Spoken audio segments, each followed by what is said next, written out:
No, fíjate. Está más crema gruesa, se escucha. Vamos pegando aquí.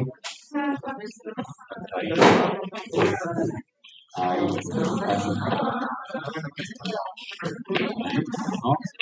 ¿No se escucha? Fatal. Una mugre este micrófono. A ver, ahí sí parece que sí. Ya. Bien, tengo que hablar así, cabeza agachada, pero no importa. Ya, entonces, 13 minutos es lo mismo que 15 minutos porque ya hemos pasado. Ya, entonces, nosotros nos hemos quedado en esta, ¿cierto? Y teníamos nosotros un hueso, lo hemos revisado así, tenía este aspecto más o menos nuestro hueso. Así era nuestro hueso y aquí tenía esta opción, este cuento. Y aquí tenía sistemas. Acá había periodio, etc. Ya hemos dicho que estos sistemas, que son los sistemas de Haber, tenían estos conductos de Haber y estos conductos estaban orientados en la línea de fuerza del hueso. Esa es la idea. ¿No? Pero claro, como los vasos sanguíneos se localizan aquí, el vaso sanguíneo está aquí, la sangre tiene que llegar a los osteocitos que están acá. Entonces, la vía de ingreso de la sangre era a través de estos conductos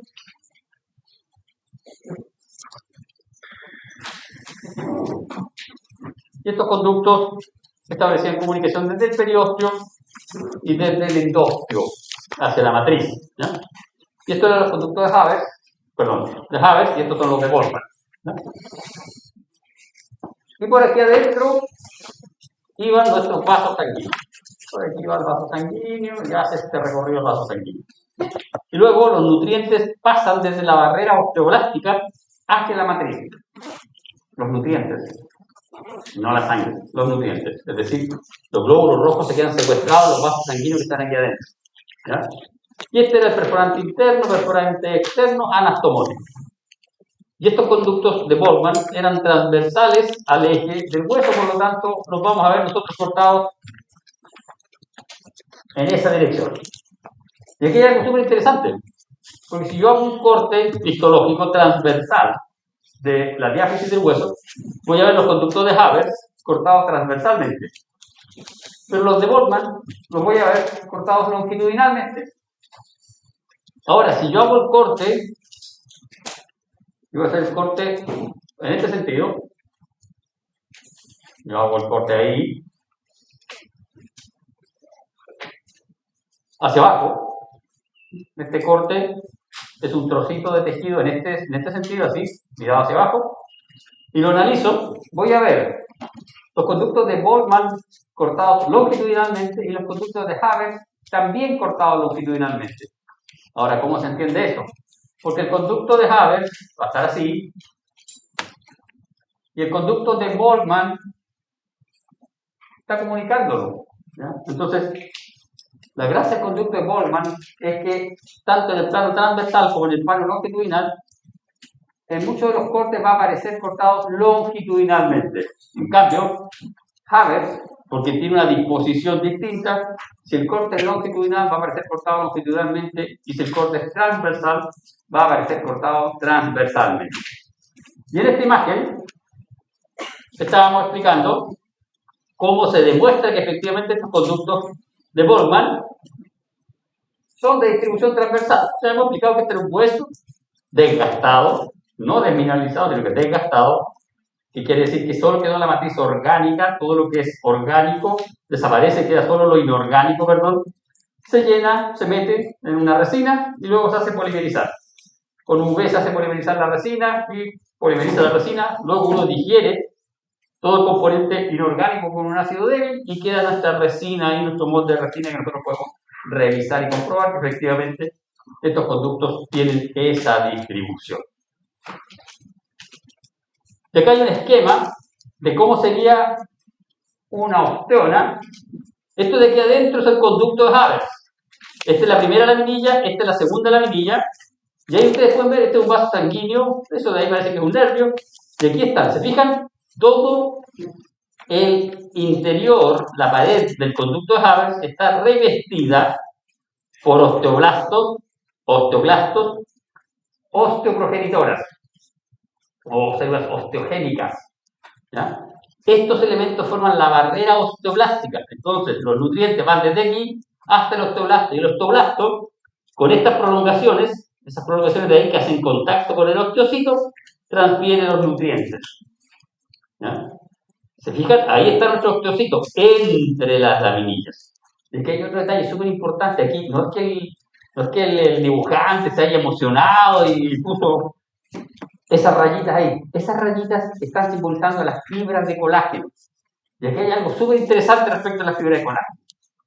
Nosotros tenemos la posibilidad de una fibra, ponerla en ese sentido, respecto a la línea de fuerza. ¿Ya? La línea de fuerza es esa.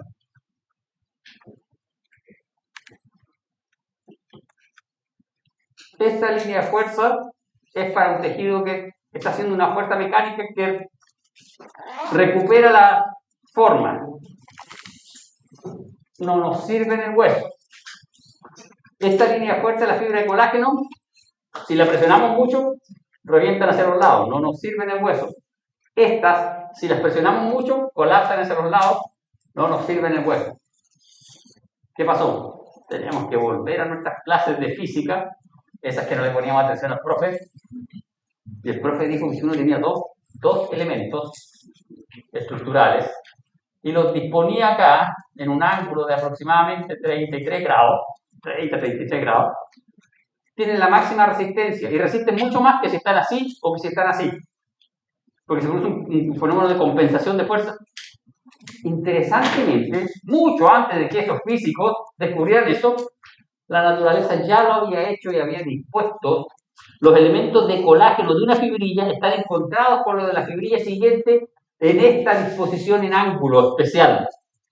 Entonces las fibras trabajan y obtienen la mayor fuerza mecánica posible. ¿Ya? Recuerden, es colágeno, una proteína. Si ustedes lo piensan y quieren ver la resistencia de colágeno, saquen su pelo el colágeno. Es bastante resistente. Pero ahora acá organizado con minerales, adquiere mucha más resistencia. Entonces, este dibujo es para que ustedes vean la distribución de los elementos celulares y para que vean la distribución no solo de los elementos, sino que de las fibras que componen el tejido óseo. Y aquí tenemos una imagen de tejido óseo descalcificado y tejido óseo desgastado, calcificado. La información que obtenemos es distinta. Aquí podemos ver las células y la matriz de colágeno sin minerales. Ahí podemos teñirle, ver las células. Acá está la barrera osteoblástica, los vasos sanguíneos dentro de nuestro conducto de Haber, la osteona con su línea cementante, sistemas intersticiales, un conducto de Volkmann. ¿Ya? Podemos ver las laminillas concéntricas, etc. Pero aquí no vemos las prolongaciones de los osteocitos en el interior de los canalículos óseos. ¿Por qué razón? Porque aquí está el colágeno y el citoplasma del osteocito es del mismo color que el colágeno, tiene la misma tinción. Entonces, en esta preparación no podemos ver los canalículos óseos. ¿Cuándo los vemos? Los vemos cuando usamos una muestra de hueso desgastado. Aquí, ese es nuestro conducto de Haber. Estas son las laminillas, si se fijan, esos son las casas en donde vivía un osteocito. Eso es un osteoplasto. Este es un osteoplasto. Y esos son los canalículos, estos hoyitos que habían en la laminilla, en donde el osteocito proyectaba su citoplasma. Ese no es una prolongación del osteocito y este no es un osteocito. Ese es un osteoplasto y esos son los canalículos óseos. ¿Se fijan? Desde aquí hay una red de comunicación de canalículos que permiten o facilitan la difusión de nutrientes hacia los osteocitos más distales del conducto de Haber. Y aquí, recuerden, osteocito, no, osteoplasto, con P, plasto. Casa del osteocito, canalículos óseos. Y esta sería una representación gráfica de esta situación. Acá está nuestro osteocito. Esas son las prolongaciones citoplasmáticas de nuestro osteocito haciendo contacto con otro osteocito. Y aquí hay uniones de tipo desmosoma y hay uniones comunicantes. Y aquí hay un detalle interesante. Si ustedes miran con cuidado, el osteocito tiene prolongaciones citoplasmáticas, pero también tiene pequeños elementos de su membrana que están anclados al citoesqueleto que lo anclan al tejido óseo, acá, a la laminilla. Este espacio es el espacio periosteocítico y aquí hay elementos que anclan la membrana del osteocito al tejido calcificado. Eso es súper importante, porque cualquier deformación del tejido calcificado se traduce en una deformación del osteocito. Y eso permite al osteocito reconocer fuerzas, presiones en el tejido óseo y modificar el tejido óseo. Y por eso es que si ustedes ponen un bracket en una persona, o un frenillo, como lo quieran denominar, esa presión sobre su hueso, sobre los huesos de la mandíbula, en el caso del diente, pero el hueso alveolar, ¿ya?, va a inducir cambios en este osteocito y este osteocito va a comenzar a trabajar en el caso de ustedes, un trabajo dirigido, trabajar para ustedes, para que ese paciente remodele sus dientes. Los osteocitos también tienen, ¿se acuerdan los cilios primarios? Los osteocitos también tienen cilio primario y se cree que también podrían estar involucrados en esto. ¿Por qué razón? Porque no solo las fuerzas mecánicas se traducen en el sentido de una presión sobre el hueso, sino que también el líquido. Aquí hay un líquido periosteocítico, un fluido, y cuando ese fluido se mueve porque yo cambio la dirección de mi cuerpo, ese cilio primario también se mueve, ¿ya? Y ese cilio primario le da razón al osteocito de, comillas, así como un pseudo GPS de localización espacial, ¿ya? Y acá tenemos nuestro osteocito. Este es un osteocito en reposo. Osteocito en reposo. ¿Se fijan? Tiene poquito red, núcleo grande, tiene prolongaciones citoplasmáticas. Eso de ahí sería un canalículo óseo. Esta es la prolongación citoplasmática. Y si ustedes se fijan, aquí hay restos de matriz que se llaman láminas osmófilas. ¿Por qué se llaman láminas osmófilas? Porque son más negras y las muestras de microscopía electrónica se fijan o se posfijan con tetróxido de osmio, ¿ya? Y esas zonas más negras son zonas que tienen mayor afinidad por el osmio.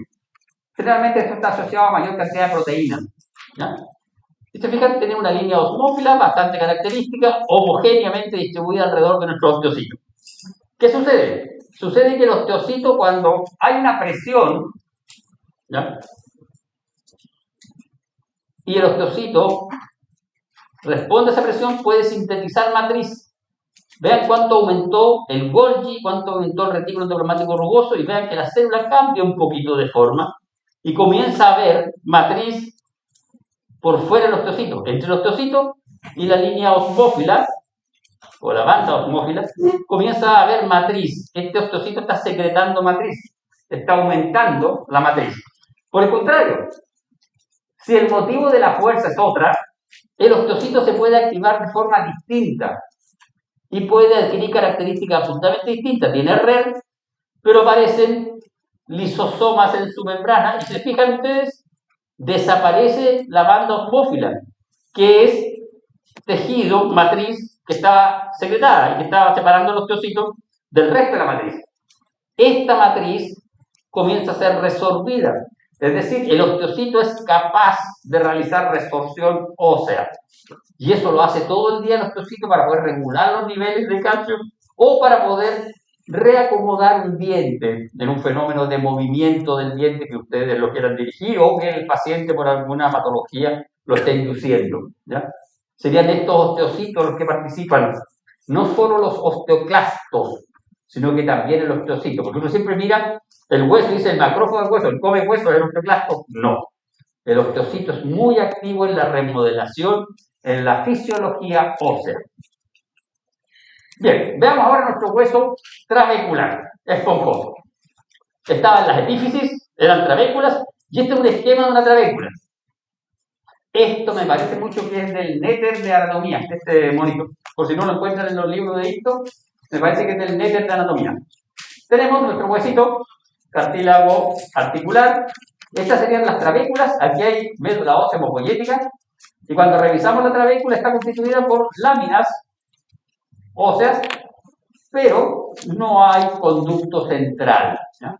Los osteoblastos, los osteoclastos, las osteoprogenitoras y las células de recubrimiento óseo están en el borde externo de la trabécula, rodean externamente a la trabécula. En la trabécula, entre las laminillas, solo hay osteocitos, ¿ya? Aquí en este caso, en el interior, no hay nada, hay laminilla ósea, no tiene lumen, es compacta. Y acá está la imagen histológica, ¿se fijan? Esta sería nuestra trabécula, osteocito, osteocito, osteocito, osteocito, osteocito, por fuera osteoblastos, por fuera osteoblastos. Y entonces las trabéculas consisten de un número de 4 a 8 láminas formando unidades concéntricas, de trayecto irregular, las que dejan espacios que son ocupados por tejido vascularizado, ¿ya? 4 a 8 láminas arregladas en una estructura concéntrica, sin lumen y de trayectoria irregular. La osteona también puede ser de 4 a 8 láminas arregladas concéntricas, pero en este caso están arregladas concéntricamente a un eje central que es el conducto de Haber y tienen una distribución recta, son de trayectoria recta, son cilindros perfectos. La trabécula no, es de trayectoria irregular.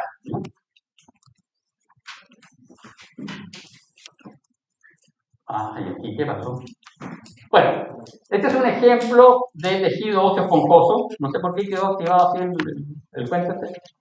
Este es un tejido óseo esponjoso bien especial para ustedes. Y lo van a ver el próximo semestre. Y lo van a ver en práctico. Y lo van a tener que aprender. Esto es el desarrollo de la mandíbula. Esta es la mandíbula. Ese es el cartílago de Meckel. Y eso que está ahí es el fascículo vasculonervioso que se localiza en la base de los dientes. En la base del diente, en el ápice del diente, en la raíz del diente, abajito está el nervio y un vaso sanguíneo que lo nutre. Y esta es la mandíbula que se está desarrollando, el hueso mandibular. El hueso mandibular es hueso esponjoso. Y aquí está el cartílago de Meckel, que es un cartílago hialino, que de acuerdo a algunos textos aparece como que el cartílago de Meckel da origen al hueso mandibular. Y eso es como, verdad que no puedo hacer proselitismo político. Bueno, pero eso es una mala interpretación del quehacer del cartílago hialino de Meckel. Participa, pero no es que él se transforme en hueso, como era más adelante en la clase.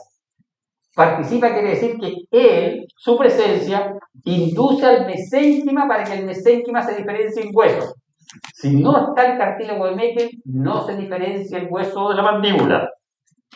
Pero el cartílago de Meckel en sí, como estructura, no participa directamente, hace un efecto inductor, ¿no? Se necesita para que él produzca factores que van a inducir la diferenciación del mesénquima a hueso, pero no es el cartílago utilizado como molde, ni ninguna parte histológica del cartílago es utilizado para transformarse en hueso, ¿ya? Tiene que ser súper claro. Y ahí está con mayor aumento nuestra trabécula ósea para volver a revisarlo. Ahí está el mesénquima, trabéculitas, trabéculas con osteocitos. Bien, vamos a ver la segunda parte del hueso. Y la segunda parte del hueso tiene que ver con lo que estábamos conversando en la última diapositiva. Tenemos el hueso compacto, hueso esponjoso. ¿Cómo se forma el hueso? Es lo que vamos a revisar ahora. El hueso tiene dos formas o vías de desarrollo. El desarrollo del hueso se denomina proceso de osificación. El proceso de osificación es un proceso de formación de hueso, ¿ya? De desarrollo de hueso. Y la osificación es de dos tipos, intramembranosa y endocondral. Intramembranosa quiere decir que el hueso se diferencia directamente desde el mesénquima, en el interior del mesénquima. Las células mesenquimáticas reciben un factor y ese factor induce la expresión de factores de transcripción y nuestras células se diferencian desde mesenquimáticas, se diferencian a osteoprogenitoras. Esas células osteoprogenitoras comienzan a proliferar y generan osteoblastos. Y esos osteoblastos empiezan a sintetizar matriz ósea y se forma todo un hueso. La endocondral quiere decir que el hueso se forma en el interior de un cartílago. Para la endocondral se necesita un molde de cartílago hialino. La osificación endocondral generalmente está asociada a los huesos largos. En cambio, la membranosa está asociada a los huesos planos, huesos sesamoides, así que tiene una forma tanto amorfa. ¿Ya? Bien, veamos la osificación membranosa. Lo habíamos dicho, tenemos un mesénquima, y este mesénquima se activa, y las células mesenquimáticas se diferencian a células osteoprogenitoras, y las osteoprogenitoras comienzan a producir o a diferenciarse a osteoblastos, y nuestros osteoblastos comienzan a sintetizar matriz ósea. Finalmente se forman espículas óseas, que son pequeñas espinitas de hueso, y esas espículas óseas comienzan a confluir, y luego toda esa estructura confluye y forma trabéculas óseas. ¿Ya? El hueso que se forma por osificación membranosa o intramembranosa es hueso trabecular. Ahora, como todo hueso trabecular necesita tener una forma definida, no puede ser toda una trabécula, necesita tener una especie de cápsula. Entonces los huesos trabeculares, los huesos planos, que son de tipo trabecular, generan unas placas, placa superior y placa inferior. Y es por eso que muchos de los huesos planos, los de los cráneos, ¿ya?, se llaman diploes, porque tienen dos placas y al medio tienen huesos esponjosos. Y así queda. Tenemos osteoblasto, la capa inferior, la capa superior y las trabéculas óseas. Esta capa superior y esta capa inferior tienen láminas óseas. No están formando trabéculas. Sin embargo, para complicarle la vida al joven estudiante de odontología, se da la casualidad que la mandíbula tiene más o menos esta osificación. ¿Y por qué digo más o menos? Porque en el caso de la mandíbula hay desarrollo de algunas trabéculas y tiene una distribución bien particular, ¿ya? Entonces, en el caso de las mandíbulas, estas láminas externas son un poquito más desarrolladas y pueden desarrollar trabéculas. Es bien complejo. Probablemente lo van a ver en anatomía, ¿ya? Y si no, lo vamos a comentar en embrio bucodental. Está claro, osificación membranosa, no hay cartílago. Mesénquima directamente por inducción de un factor de transcripción, diferencia células generadoras de hueso, osteogénicas, osteoblastos, osteocitos, trabéculas óseas, y luego las trabéculas se organizan y forman un hueso. Y se genera el diploe, las dos placas para darle forma al hueso. Bien, la osificación endocondral. Esta se encarga de los huesos largos. Y aquí lo que tenemos primero es un molde de cartílago hialino. Luego, en la zona media de ese cartílago hialino se forma un collar óseo. Pero en el mesénquima. No en el cartílago. Nosotros vamos a tener acá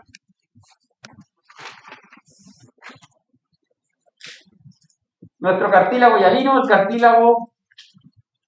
este es nuestro cartílago hialino.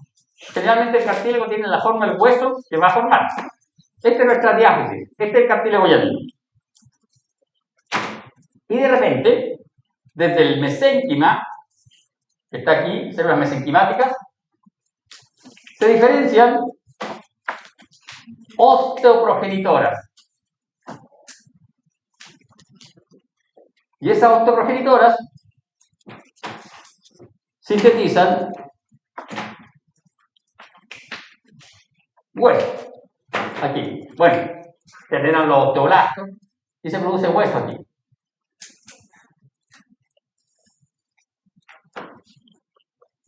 Se produce hueso. Y ese hueso de ahí se llama manguito óseo. ¿Qué sucede? ¿Cuál es la idea de esto? Esto es un ataque descarnado, en despoblado, con alevosía, premeditado. ¿Por qué razón? Porque este cartílago se nutre del pericondrio. Y aquí estas células lo que hacen es reemplazarle el pericondrio por hueso. Entonces, toda esta zona de cartílago comienza a morir porque no tienen alimentos, no tienen nutrientes. Y una vez que esa zona de cartílago está agonizando, se produce otro fenómeno bien particular. Y es el hecho de que aquí penetran vasos sanguíneos con células mesenquimáticas,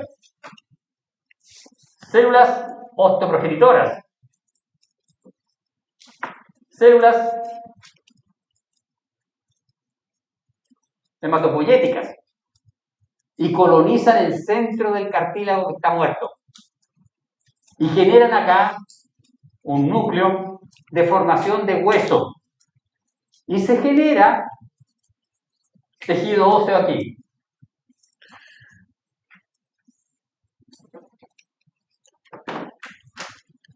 Y aquí, en los dos bordes, se genera una lucha entre el cartílago y el tejido óseo. Este hoyo que se forma aquí en la diáfisis del hueso es el agujero nutricio. Todos los huesos largos en la diáfisis, más o menos la altura media de la diáfisis, tienen un hoyo. Por ahí penetran las arterias nutricias. Hay muchos cartoons que muestran así el huesito, como yo lo dibujé, y el periósteo y el endósteo. Y muestran muchos vasos aquí en el periósteo metiéndose hacia la matriz ósea, que son los vasos periosteales. Esos vasos no son los más relevantes para la nutrición del hueso. El hueso se nutre desde el centro hacia el exterior, a partir de una arteria principal que tiene en el centro del hueso, en la médula ósea. ¿Ya? Y entonces, ¿qué sucede aquí? Sucede que nuestro huesito, más o menos desde la 12ª semana de gestación, empieza a pasarle esto a nuestro hueso que es de cartílago. Y resulta que esto se mantiene desde la 12ª semana hasta como... Este era Celestino. Hasta como los 7 meses. Y a los 7 meses...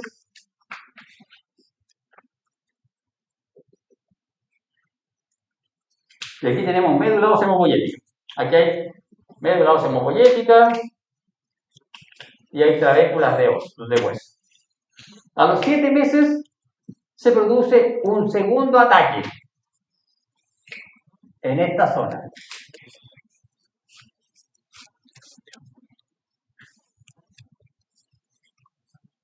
Ahí. Y se genera el centro de osificación secundario en la epífisis del hueso en crecimiento. Y se comienza a formar hueso aquí ahora. Pero ¿se dan cuenta de un detalle?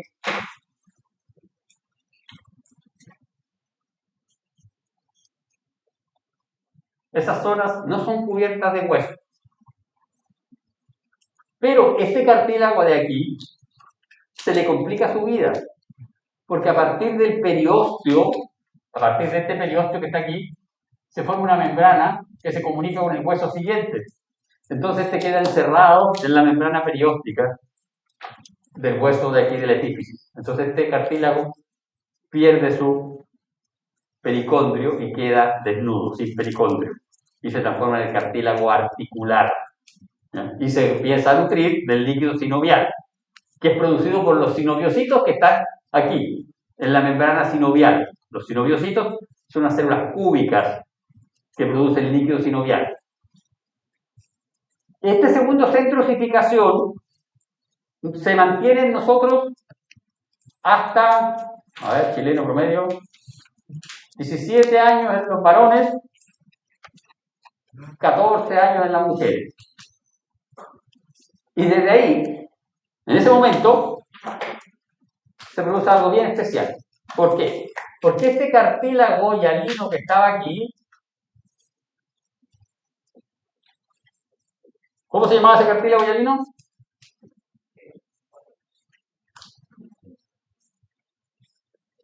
Disco metafisiario o disco epifisario. ¿Y qué era la gracia de este cartílago hialino? Que todos sus condrocitos estaban orientados y permitían el crecimiento en longitud del hueso. Nosotros nacemos con los huesos así. Hueso aquí y aquí al medio cartílago. ¿Ya? Y este cartílago desaparece a los 17 años, en el caso de los varones, 14, 15 años en el caso de las mujeres. 14 años generalmente en Chile. Y eso quiere decir que el hueso deja de crecer en longitud. Este cartílago desaparece y se unifica el tejido óseo acá en el interior y la epífisis queda conectada con la diáfisis. ¿Ya? ¿Y por qué todo este cuento? ¿Por qué la naturaleza se toma la molestia de a las 12 semanas hacer esta cosa y a los 7 meses hacer todo? ¿Cuál es la idea? No, si el calcio se lo quita la mamá. Joven de polerón gris. Quiero una hipótesis. Quiero una hipótesis. ¿Por qué pasa esto? Ustedes polerón gris. Ya, se salvan porque ustedes no hacen embrión. Nosotros tenemos aquí el crecimiento hasta los 3 meses pesan como 300 gramos. A los 5 meses pesan como 1 kilo y a los 9 meses pesan 3.600, 3 kilos 600.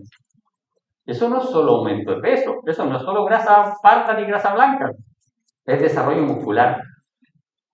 Y resulta que el cartílago es mucho más rápido en su desarrollo que el hueso.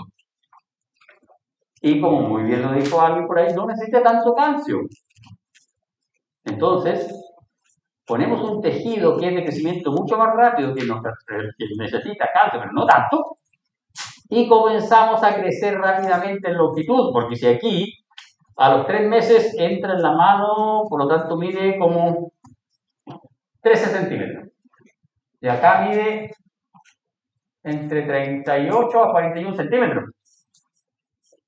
Todo eso es longitud, y eso no lo puede hacer el hueso, lo hace el cartílago. Y si desde aquí hasta los 14 años, desde 40 centímetros a...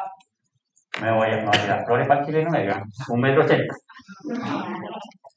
Aquí es una realidad, 1,70 m. Ya, pero 1,80 m.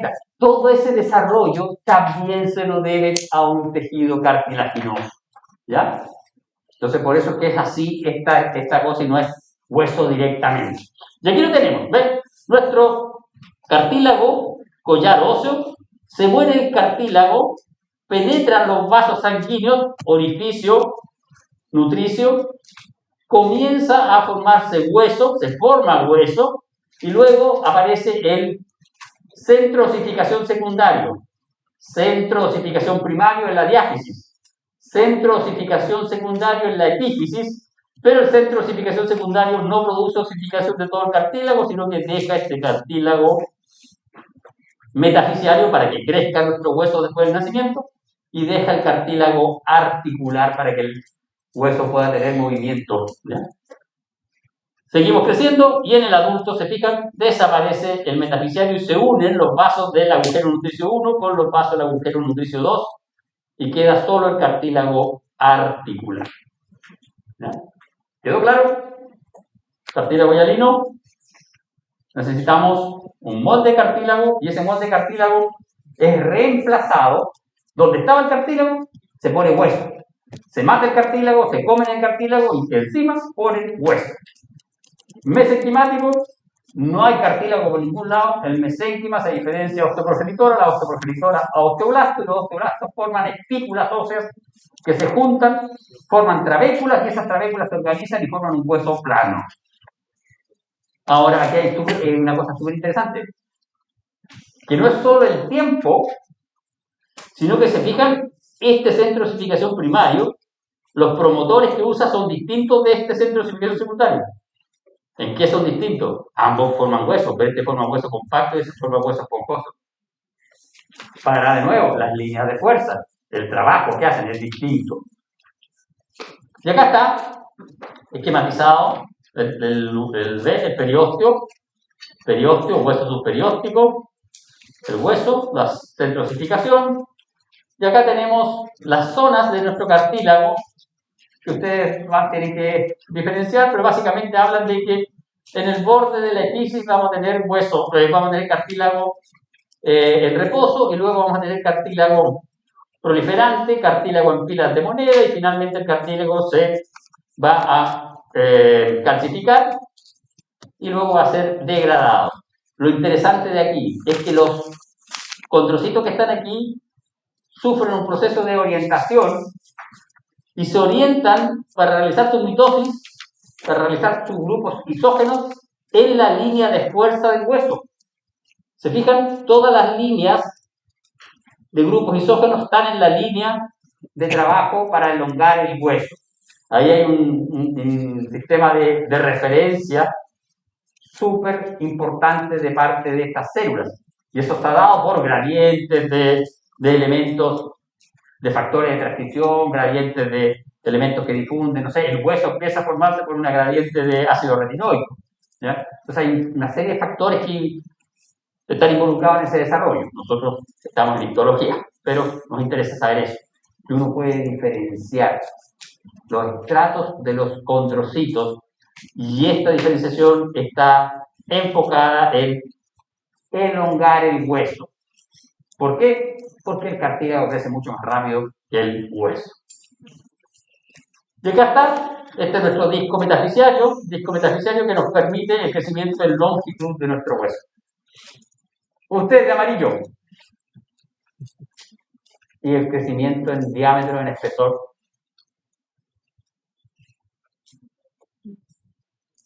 ¿Cómo se hace? ¿Cómo el hueso engorda? Se van sumando láminas. ¿Y cómo se suman láminas? ¿De dónde? ¿Quién las forma? ¿Ah? ¿Se acuerdan? Periósteo. Periósteo fibroso, periósteo osteogénico. Ahí estaban las osteoprogenitoras que van diferenciándose a osteoblastos y van aumentando el diámetro de nuestro hueso. El crecimiento, el espesor del hueso es aposicional. Se van superponiendo láminas hacia el exterior. También es por el interior, ¿ya? También por adentro. Aquí en el endostio también hay osteoprogenitoras, ¿ya? Bien, y acá está nuestro hueso. Osificación endocondral, este es el hueso con que nosotros nacemos. Y es por eso que por más que uno diga, no, este es mi hijo, este muchacho como yo va a caminar inmediatamente, no hay que hacerlo. Vean, este es el hueso compacto recientemente formado. Si ustedes se fijan, hay una osteona media mal formada, hay otra osteona por ahí, etc. Las láminas no están organizadas. El hueso recientemente formado no resiste fuerzas. El hueso tiene que madurar. Pasa lo mismo cuando ustedes realizan una intervención en una mandíbula. Se forma hueso, pero el hueso no está organizado. Por lo tanto, usted no puede forzar mecánicamente esa mandíbula ni ningún otro hueso. Si usted está jugando fútbol y se quiebra, no sé, el fémur, quebrémonos el fémur. Es difícil quebrar el fémur en un partido de fútbol. La tibia, se quiebra la tibia. Se quiebra la tibia. La reparación de la tibia se va a realizar a través de una serie de fenómenos que vamos a ver en la última diapo, pero al mes más o menos usted va a sentir que el hueso como que lo tiene soldado y si le toca con la mano, está firme, pero no para ir a jugar un partido de fútbol. Lo que tiene aquí es un hueso como este. Y si no, tiene cartílago fibroso, que es parte del proceso de cicatrización de los huesos. Entonces, tiene que esperar los meses adecuados para que su hueso forme nuevamente las osteonas. ¿Y cómo se forman nuevamente las osteonas? Dijimos, todo el rato hemos estado diciendo que el hueso está en constante remodelación. ¿Y cómo se forman las osteonas? Las osteonas se forman, las osteonas nuevas, se forman porque hay una inducción, ¿sí?, a resolver la matriz ósea. ¿Y en qué consiste esa inducción? Esa inducción consiste en que los osteoblastos, ¿no?, permiten la diferenciación de monocitos a osteoclastos. Nosotros tenemos nuestra matriz ósea aquí, y acá tenemos nuestro osteoblasto, ¿se acuerdan? Tenemos nuestro osteoblasto bonito, Hermoso nuestro osteoblasto ahí sintetizando matriz ósea. Tenemos osteoprogenitoras acá, una osteoprogenitora verdecita. Y aquí tenemos un monocito, otro monocito. El monocito tiene que formar osteoclasto.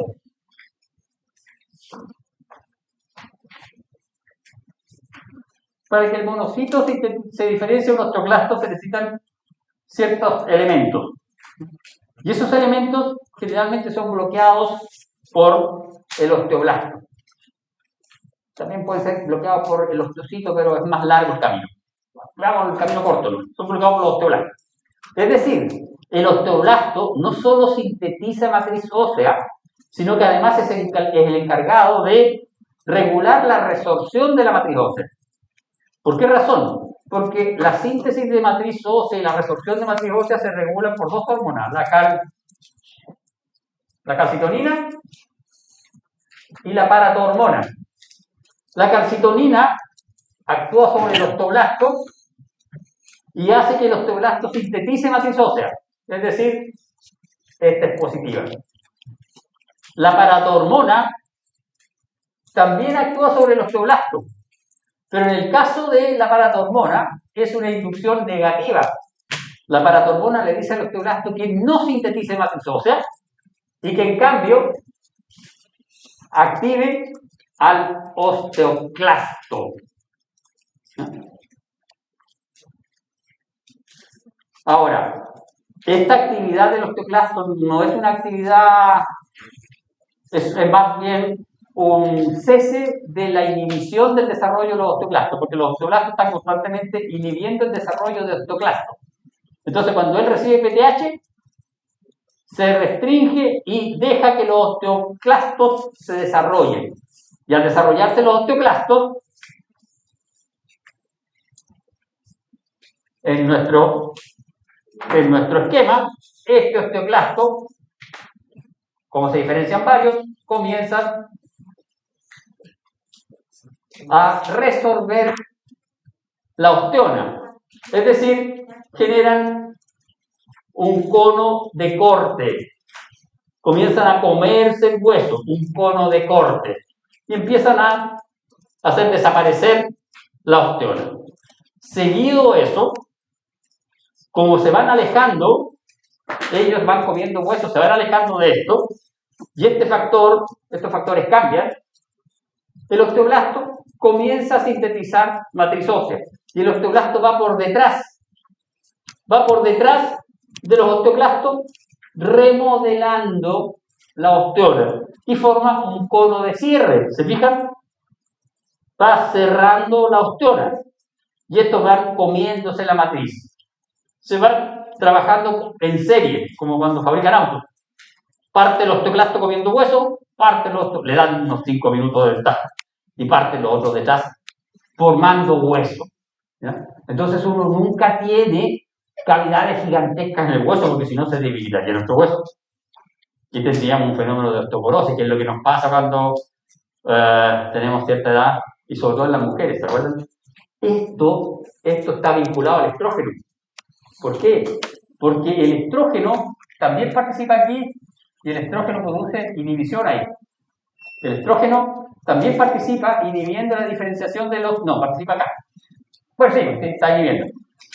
Inhibe esta zona de aquí, por lo tanto, bloquea esto, y no permite la diferenciación de los osteoclastos, el estrógeno. Si no tenemos estrógeno, se diferencian más osteoclastos que osteoblastos, y vamos a tener osteoporosis.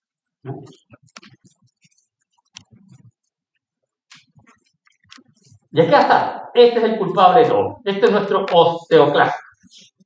El osteoclasto es una célula grande, debe tener unas 200 micras más o menos, polinucleada. ¿Por qué es polinucleada? Porque es producto de la fusión de varios monocitos. Los monocitos son células de origen sanguíneo. Entonces el osteoclasto en rigor no es una célula propia del hueso, sino que llega, se diferencia los monocitos en el hueso. ¿Se fijan? Ahí está nuestro osteoclasto, esa es la matriz ósea y está pegadito a la matriz ósea. Ahí están los núcleos y ahí está su citoplasma. ¿Cómo funciona el osteoclasto? El osteoclasto se adhiere a través de proteínas especiales que implica filamentos de actina de su citoplasma, vinculina, se ancla a través de receptores de integrina, se ancla a la matriz ósea. Se ancla a la matriz ósea y el osteoblasto es una célula redondita así, y lo que hace es generar un sello. Aquí en el borde genera un sello redondo. Se sella. Esto está bien. Cortamos nuestro osteoclasto. Si nosotros vemos nuestro osteoclasto, si nuestro osteoclasto lo vemos desde el otro plano, el osteoclasto es eso. Nosotros estamos viendo este corte, es así, en ese sentido. Si lo vemos así, genera un sello. Y toda la matriz que queda aquí comienza a ser sometida a un tratamiento ácido. Esa matriz se llama laguna de Auschwitz. ¿Ya? Y esta matriz que queda aquí comienza a ser sometida a un tratamiento ácido. ¿Por qué? Porque el osteoclasto tiene la capacidad de tomar CO2 y agua y producir ácido carbónico. Y luego ese ácido carbónico, a través de la anidrasa carbónica, lo escinde en bicarbonato y un protón. Y este protón, con bombas de protones, lo envía a la zona basal, en donde está la laguna de Auschwitz. Esta zona basal, el osteoclasto genera microvellosidades. Y al bombear protones aquí, produce un aumento de la concentración de protones. Es decir, acidifica. Produce una acidificación acá. Y habíamos dicho que cuando uno descalcificaba los huesos en técnica histológica, los sometía a un tratamiento con ácidos débiles. Eso es lo que hace el osteoclasto. Se dan cuenta, el osteoclasto ya hace muchos años antes que llegaron los técnicos histológicos y empezaron a hacer este tratamiento. Y luego, ¿qué sucede? Sucede que también libera cloro hasta esta zona y produce ácido clorhídrico. Luego, una vez que se ha resorbido el calcio de esta zona, gracias a este ácido clorhídrico que se produce acá, desaparece el calcio. Una vez que el calcio está libre, lo reabsorbe y lo utiliza y lo bombea hacia la sangre. Y luego libera, porque tiene unos lisosomas especiales, libera hacia este mismo sector enzimas, entre ellas catepsina K, metaloproteinasas, etc. La gracia de estas enzimas es que funcionan a pH ácido. Y estas enzimas van a digerir la matriz orgánica. Entonces aquí hay dos procesos. El primer proceso, acidificar para extraer el calcio, la matriz inorgánica, el calcio y el fosfato. Segundo proceso, liberación de enzimas que van a digerir la matriz orgánica.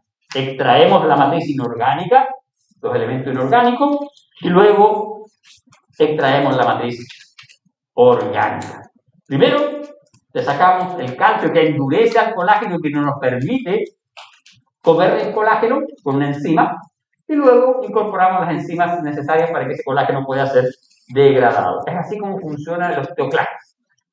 El osteoclasto funciona así en cualquier tipo de hueso que ustedes estén analizando. Bien, y acá está lo que yo les decía. ¿Se fijan? Tenemos nuestros osteoblastos, tenemos nuestros monocitos, se van a fusionar. Aquí hay unos factores, ya, que no nos interesa a nosotros.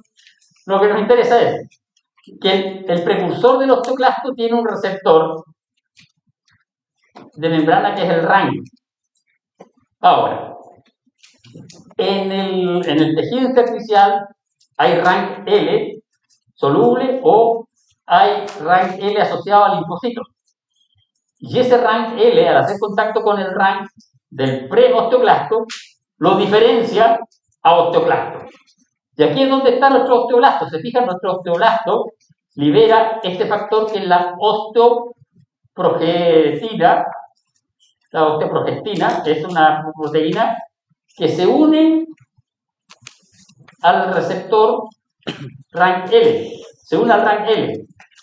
Entonces, bloquea nuestro RAN L, ya sea soluble o el que está unido a los linfocitos, y de esta forma no hay RAN L que pueda activar el RAN del preosteoclasto.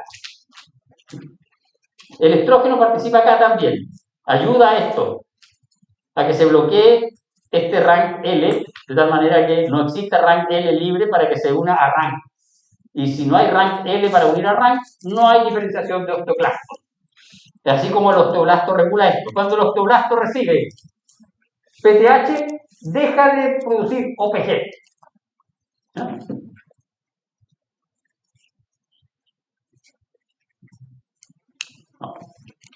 Bien, y acá tenemos... No, corregimos. Vamos a hacer acá, vamos a poner aquí una cosa. Sí, corregimos. Calcitonina, cuando hay mucho calcio,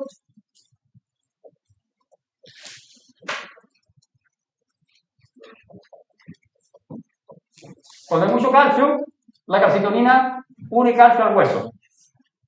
Cuando hay PTH, quiere decir que